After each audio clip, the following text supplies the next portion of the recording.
지난 성탄절 저녁에는 수요 예배가 없었습니다. 그래서 저는 이 목양실에서 복음이 울다라는 제목의 책을 읽었습니다. 그 책의 저자인 데이비드 플랫이라는 사람은 지금 미국에서 활동하고 있는 아주 유명한 목회자요 또 저술가인데요.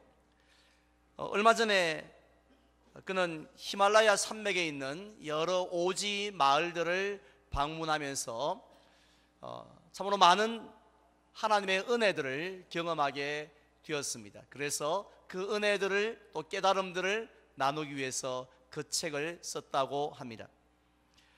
우리가 짐작할 수 있는 것처럼 그는 히말라야에 있는 그 높은 산들, 에베레스트 산과 같은 그런 많은 산들을 바라보면서 이 말씀으로 이 산들을 창조하신 그 하나님의 높고 위대하심을 먼저 찬양하였습니다. 그런데 그가 히말라야에서 보낸 시간들은 우리가 생각하는 것처럼 기쁨과 감격의 시간만은 결코 아니었습니다. 엄청난 충격과 그리고 또 슬픔의 시간들이었습니다. 왜냐하면 밤새도록 통곡을 하지 않을 수 없을 정도로 가슴 아픈 현실들, 차마 눈을 뜨고 볼 수 없는 그런 처참한 모습들을 목격을 하였기 때문입니다.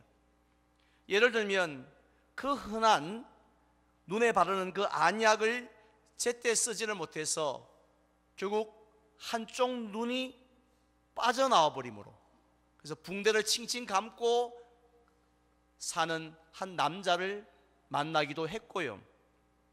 어느 마을에서는 어린 소녀들을 한 명도 볼 수 없는 그런 이상한 곳에 가기도, 모습을 보기도 했습니다. 왜냐하면 인신매매범들이 단돈 $100로 부모를 유혹해서 그 어린 아이들을 평생을 도시의 매춘부로 살도록 팔아버렸기 때문이었습니다.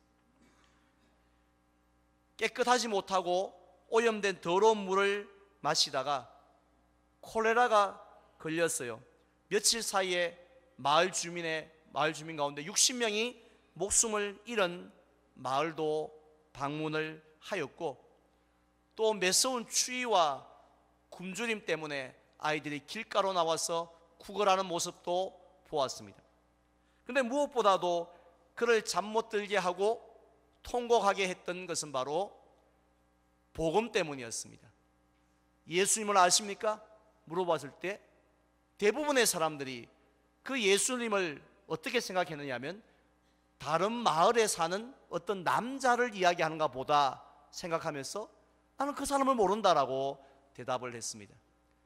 한 번도 예수라는 이름을 또 복음을 듣지 못하고 이 세상을 떠나는 사람이 이렇게 많다니 하는 그 사실 때문에 그는 울었다고 했습니다.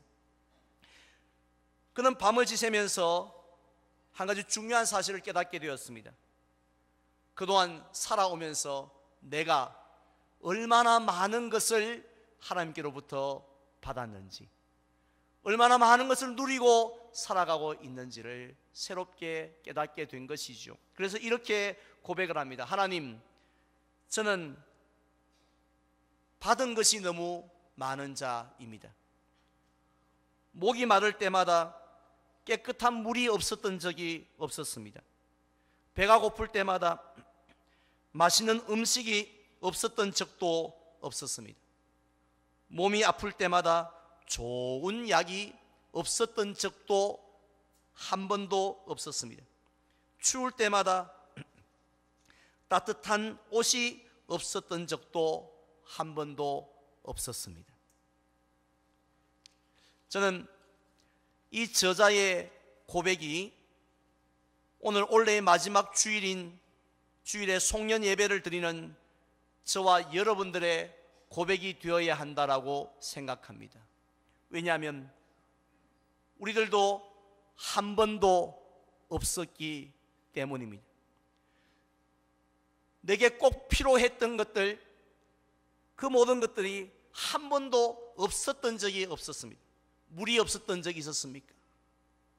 우리가 약이 필요한데 약이 없었던 적이 있었나요?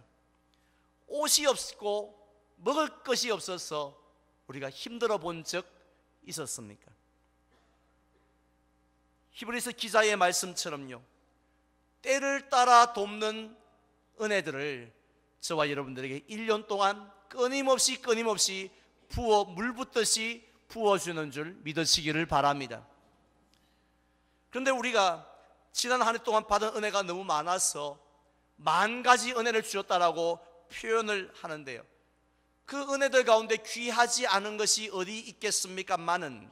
근데 한 해를 살아온 한 해를 뒤돌아볼 때에 가장 귀한 은혜가 하나 있습니다. 결코 그냥 넘어가서는 안 되는 은혜가 있습니다. 그 은혜가 바로 말씀의 은혜인 줄 믿습니다. 오늘 본문에도 보면 우리가 홍수처럼 많은 하나님의 말씀을 듣고 살아가고 있습니다만은 그 말씀의 가치가 어떠한지를 말씀하고 있습니다. 우리의 영혼을 소승케 하는 능력의 말씀이라고 했습니다. 우리의 마음을 기쁘게 하는 말씀이라고 했습니다. 위로의 말씀이라고 했습니다.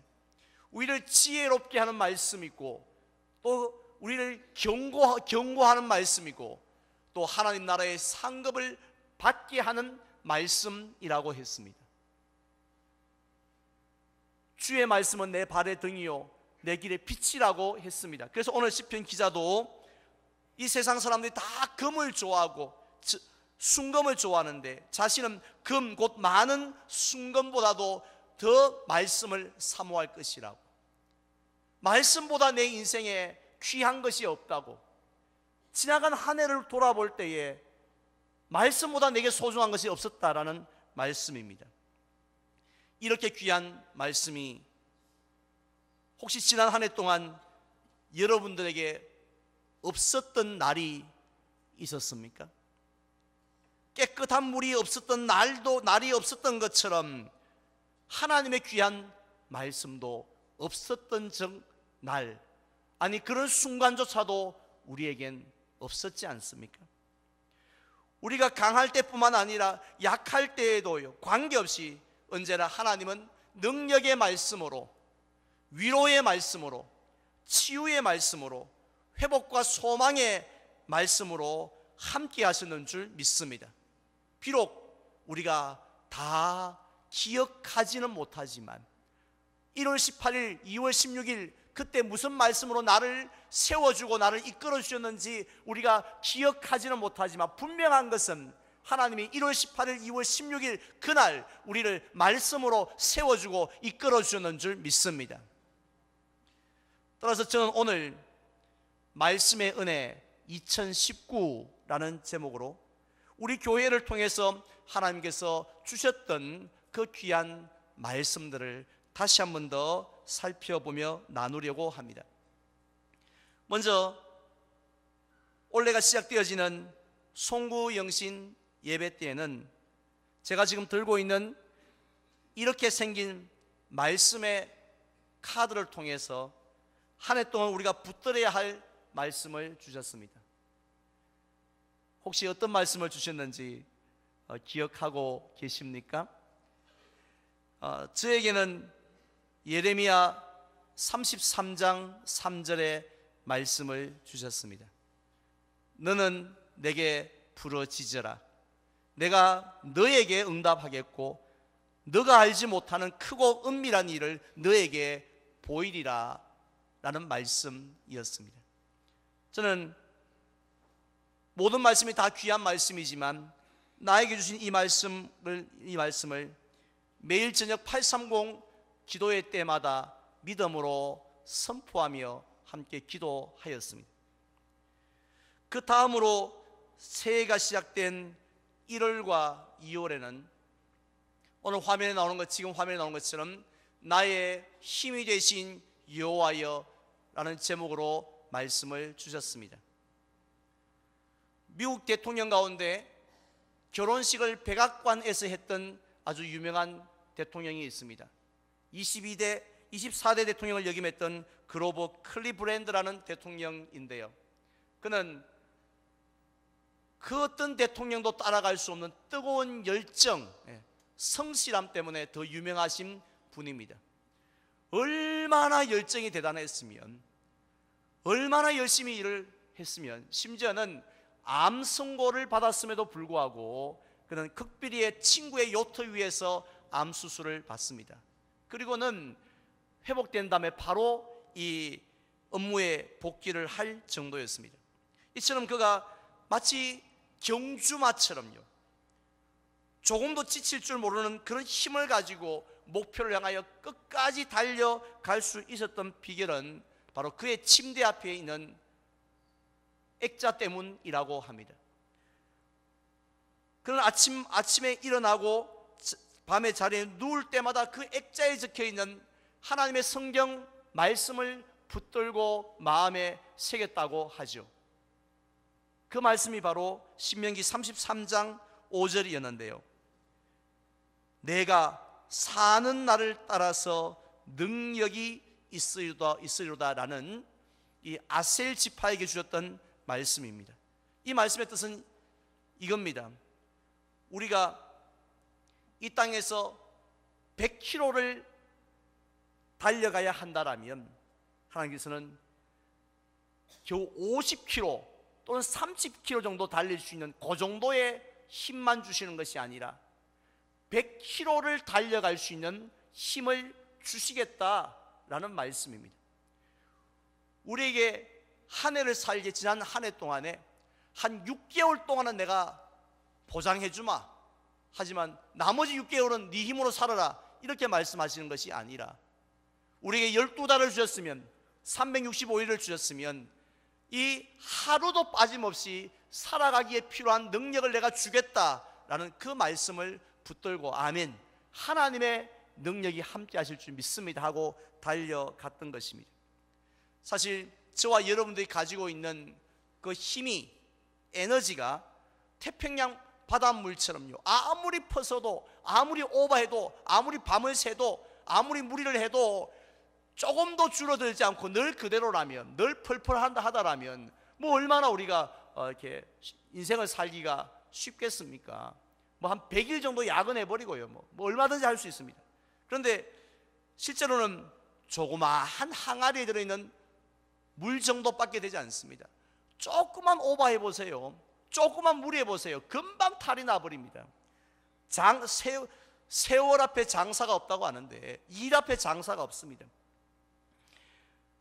실제로 독감만 한번 걸려보십시오. 아무리 펄펄하시면 그런 분들이 할지라도 독감 딱 한번 걸려보면 꼼짝하지 못하고 자리에 누울 수밖에 없을 정도로 육신의 힘이 연약합니다. 아무리 중요한 순서를 맡아도요, 감기 하나만 심하게 걸려도 죄송합니다, 제가 참석을 못하겠습니다, 갈 수가 없어요.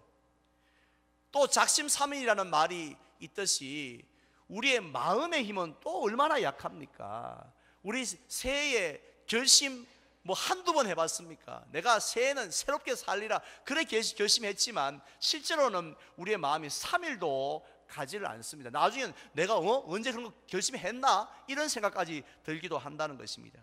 그런데요, 우리의 영적인 힘은 어떻습니까? 우리 마귀와 늘 싸워야 되는데 이 영적인 힘은 더더욱더 연약한 가운데 있습니다. 바로 이러한 우리에게 하나님께서 무엇을 약속하셨다고요?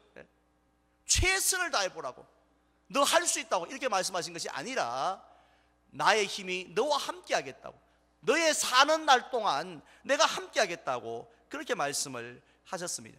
그것도 조금도 부족함이 없는 천지를, 에베레스트 산을 지었던, 히말라야 산맥을 지으셨던 그 하나님의 능력으로 내가 너와 함께하고 도와주겠다라고 약속의 말씀을 하셨습니다.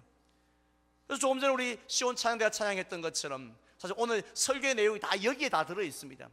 지금까지 지내온 것 다 주의 뭐라고요? 은혜인 줄로 믿습니다. 우리가 한 해를 살아왔는데요, 뒤돌아보면 아이고 어떻게 하다 보니 한 해가 지났네, 내가 오늘 열심히 살았더니만 여기까지 이르렀네, 이렇게 생각하는 분 누가 있습니까? 아니에요. 다 하나님이 주신 힘으로 여기까지 달려온 줄 믿습니다. 오늘 우리 예배 마치고 은퇴식이 있습니다. 한번 여쭤보십시오.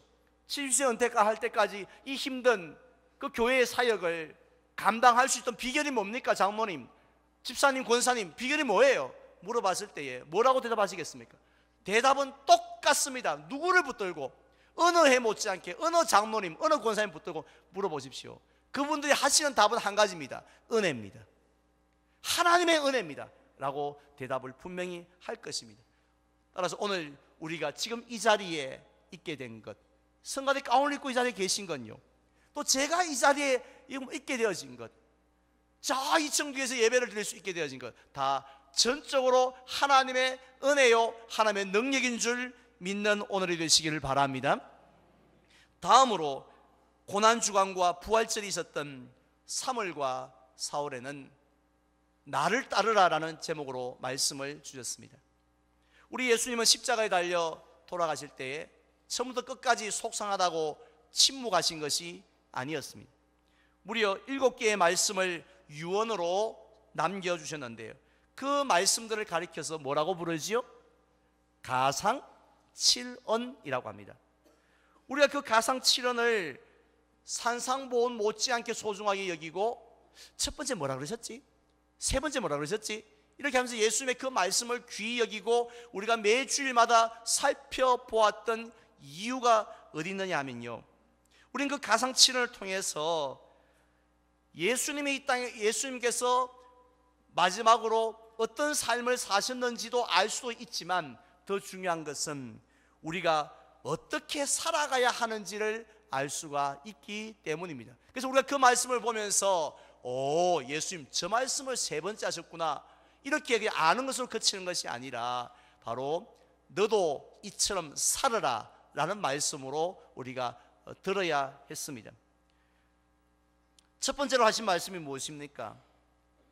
아버지, 저들을 사하여 주옵소서입니다. 저들이 누굽니까? 예수님을 죽이려고 하는 원수들이었죠.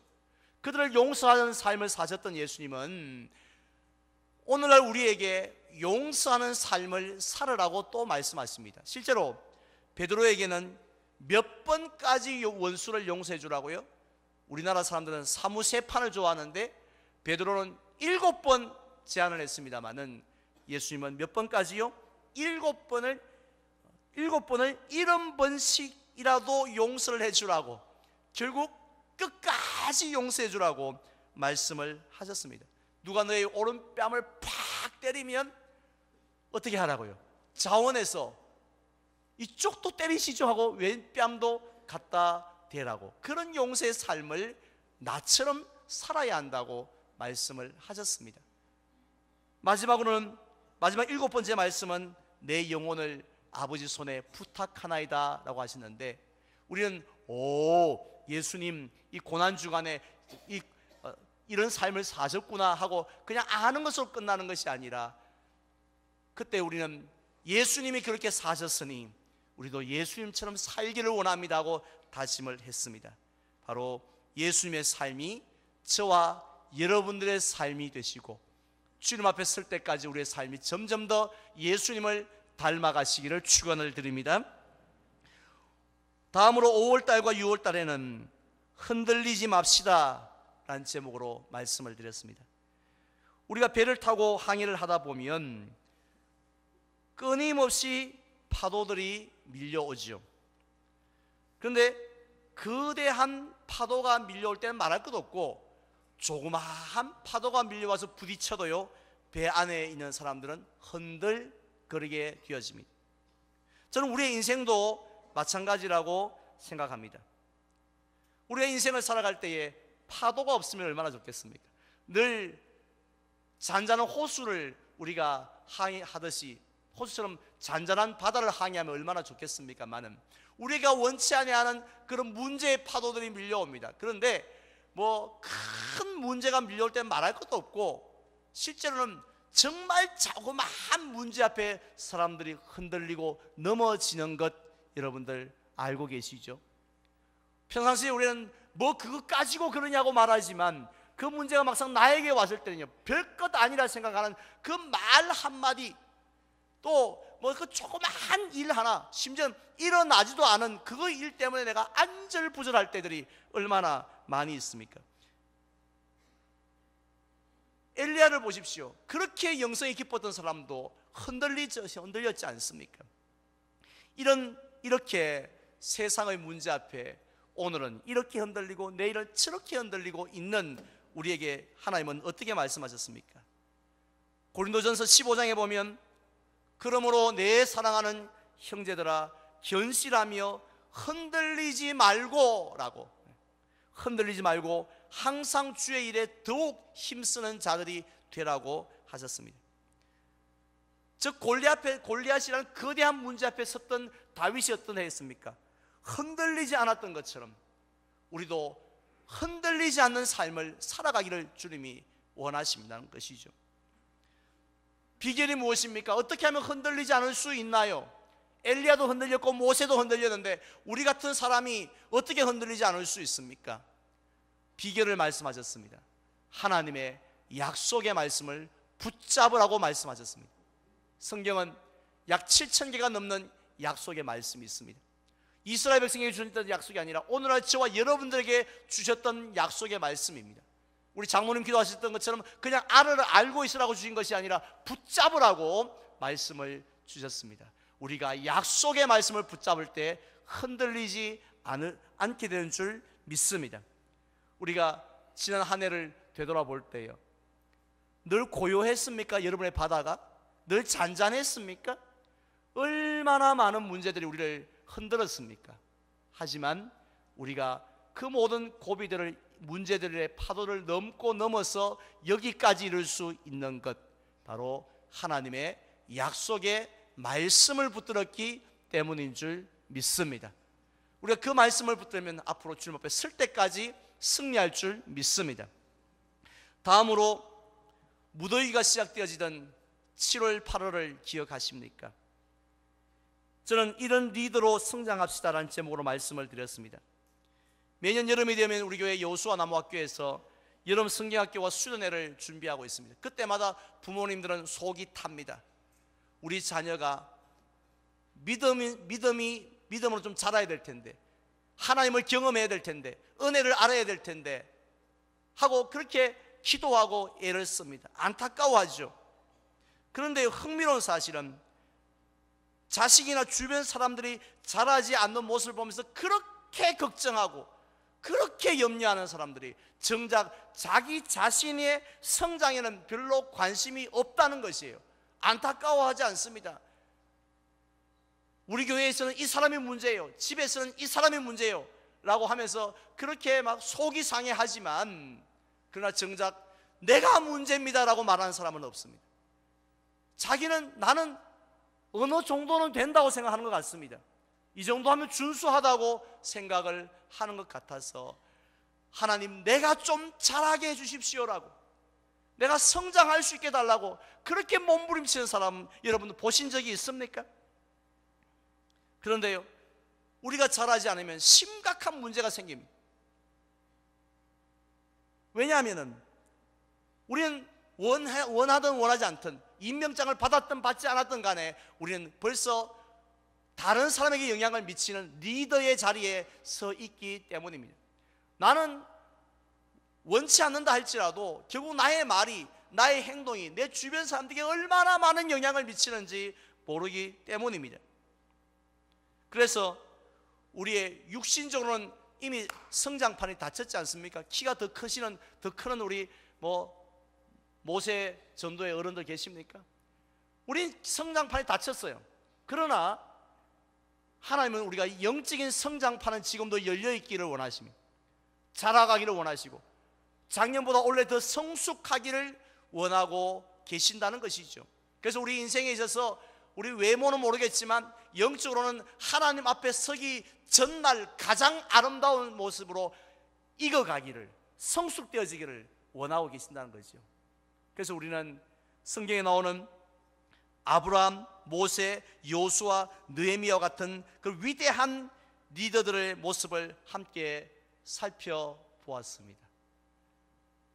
우리의 그런 성장이, 영적인 성장이 주님 앞에 설 때까지 계속해서 이루어지기를, 자라가기를 주님의 이름으로 축원을 드립니다. 다음으로 결실의 계절인 10월과 11월에는 화면에 나오는 것처럼 거꾸로 삽시다 라는 제목으로 말씀을 나눴습니다. 갑자기 성도님들 표정이 조금씩 밝아진 것 같습니다. 8월달 말씀까지는 그런 말씀도 했었는가, 분명히 나 교회 왔었는데, 늘 이 자리에 앉아 있었는데 그런 말씀도 했는가, 이렇게 하는데 이제는 조금 용기, 자신이 생긴 것 같습니다. 아, 저거 들어봤다, 좀 익숙한데 하신 것 같습니다. 하나님께서는 출애굽한 이스라엘 백성들이 가나안 땅에 들어가서 자기 마음대로 사는 것을 원치 아니하셨습니다. 그렇다고 해서 바알을 섬기는 그런 사람들과 똑같이 살아가는 것도 원치 아니하셨습니다. 거룩한 백성이 되었으니 거룩하게 살기를 원하셨어요. 그래서 주신 계명이 몇 계명이죠? 10계명을 주신 겁니다. 10계명은 지키라고 주신 거죠. 오늘날 우리들도 마찬가지입니다. 예수님의 보혈로 하나님의 거룩한 자녀가 되어진 저와 여러분들도 하나님은 세상 사람들과 똑같은 모습으로 겨우 다른 것이 있다면 주일날 교회에 나오는 것 외에는 직장 생활이든 가정 생활이든 다른 것이 하나도 없는 그런 모습으로 살기를 원치 아니하십니다. 어떻게 살기를 원하십니까? 예수님처럼 살기를 원하십니다. 예수님은 어떻게 사셨습니까? 세상과 거꾸로 역주행하면서 사셨습니다. 그래서 우리에게 주신 말씀이 마태복음 5장, 6장, 7장에 나오는 산상보훈의 말씀입니다. 결국 산상보훈의 말씀은 10계명처럼 참조하라고요 주신 말씀 아닙니다. 반드시 지키라고요. 그 중에서 내가 내 마음에 드는 것, 자신 있는 것 몇 가지만 골라서 지키라는 것이 아니라 처음부터 끝까지 하나도 빠짐없이 지키라고 우리에게 주신 말씀들이라는 것이죠. 사실 얼마나 어렵습니까? 얼마나 지키기 힘든 일입니까? 하지만 하나님은 그 힘든 좁은 문으로 들어가면 반드시 상급이 있을 거라고, 즉 후회하지 않을 거, 그 문을 들어가면 후회하지 않을 거라고, 거꾸로 살면 후회하지 않을 거라고 말씀하셨습니다. 왜 그렇습니까? 우리에게 영생을 주신다고 했습니다. 성령의 열매가 나타난다고 했습니다. 나무에 열매가 없으면 무슨 가치가 있어요? 우리가 신앙생활 열심히 했는데 성령의 열매가 없다면 무슨 가치가, 뭐 신앙생활 잘했다고 우리가 손자 손녀한테 말할 게 뭐가 있습니까? 성령의 열매가 있어야 되죠. 근데 그 성령의 열매는 누구에게 맺힌다고요? 좁은 길을 가며 거꾸로 살아야 된다는 거죠. 편하다고 쉽다고 내 기분 내킨다고 막 살아보십시오. 아무런 열매도 없습니다. 입만 무성한 무화과처럼 아무런 열매도 없다는 것이죠. 그래도 더 큰 문제는 위기가 왔을 때, 인생의 위기가 왔을 때 거꾸로 산 사람들은 반석 위에 지은 집을 지은 사람처럼 무너지지 않습니다. 하나님이 붙들어 주시니까요. 하지만 쉽게 살면 모래 위에 지은 집처럼 쉽게 무너져 내린다고 했습니다. 따라서 우리는 주님 다시 오실 때까지 나는 이 길을 가리라 자주 그 찬송 부르는데요, 정말 주님 오실 때까지 그 길을 걸어가시기를 바랍니다. 마지막으로 이번 12월 달에는 이사야서 9장에 나오는 예수님의 이름 5가지를 살펴보았죠. 다들 기억하고 계시죠? 첫 번째 이름이 무엇이었습니까? 기묘자. 두 번째는 모사였습니다. 세 번째는 무슨 하나님입니까? 전능하신 하나님이고, 네 번째는 어떤 아버지십니까? 영존하신 아버지. 그리고 마지막으로는 어떤 왕이셨어요? 평강의 왕으로 오셨습니다.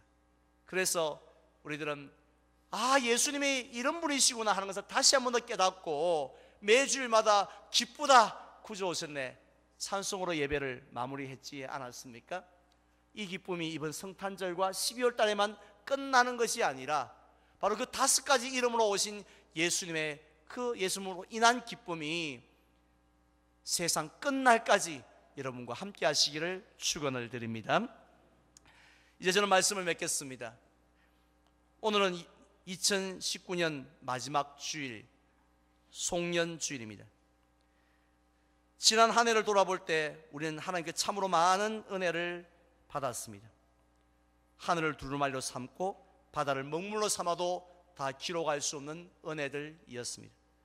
그 가운데 가장 귀한 은혜가 있다라면 말씀의 은혜인 줄 믿습니다. 물이 없어도 못 살지만, 약이 없어도 우리가 살아갈 수 없겠지만, 말씀이 없이 우리가 어떻게 2019년을 살아왔겠습니까? 하나님은 감사하게도 단 한 번도, 단 한순간도 말씀 없이 살게 하신 적이 없습니다. 공기 없이 살게 하지 않은 것처럼 말씀 없이 살게 하지는 않으셨습니다. 그래서 때로는 능력의 말씀으로, 때로는 위로의 말씀으로, 때로는 책망의 말씀으로, 때로는 소망의 말씀으로 우리를 붙드셨기 때문에, 이끄셨기 때문에 우리가 여기에서 있는 줄 믿습니다. 따라서 우리는 내년도 2020년을 준비하면서 두려워할 필요 없습니다. 염려할 필요가 없습니다. 오히려 기대하셔야 됩니다. 왜냐하면 하나님은 신실하기 때문입니다. 내년도에도 우리는 모르지만 하나님이 예비하신 말씀이 있는 줄 믿습니다. 우리를 사랑하시기 때문에 준비하신 말씀들이 있는 줄 믿습니다. 분명히 우리는 약합니다. 분명히 넘어질 때도 있을 거예요. 너무 속상하여서 주저앉아 버릴 때도 있을 겁니다. 하지만 그때마다 하나님은 말씀으로 역사하실 줄 믿으시기를 바랍니다. 말씀으로 우리를 일으켜 세워줄 줄로 믿으시기를 바랍니다. 그래서 내년도 우리 또 2020년 송년 예배를 맞이했을 때에 또 한 해를 돌아보면서 하나님 말씀의 은혜로 나를 여기까지 이르게 해주셨습니다 라고 고백하며 영광 돌릴 수 있는 저와 여러분들 되시기를 주님의 이름으로 축원을 드립니다.